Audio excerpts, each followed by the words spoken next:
Right now, the Tucson Audubon Society is known for its work in bird conservation and environmental advocacy. Many people know this, but they're making a big change. KGUN9's Bree Pacelli tells us a little bit more about why the organization is moving away from the Audubon name.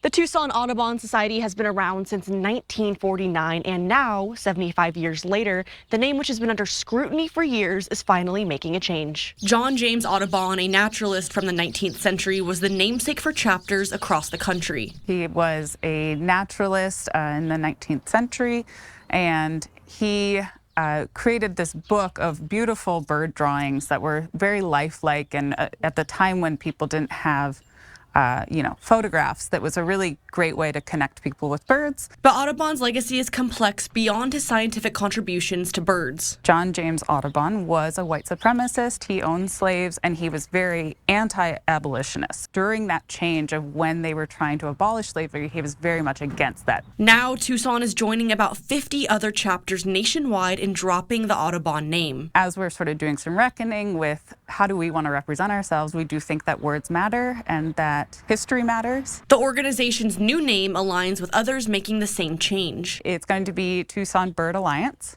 So that goes along with a whole bunch of other chapters that have gone ahead and done Bird Alliance in some form. It's very clear that we work on birds, and I like too that we're doing Alliance, because to me that seems a lot more welcoming.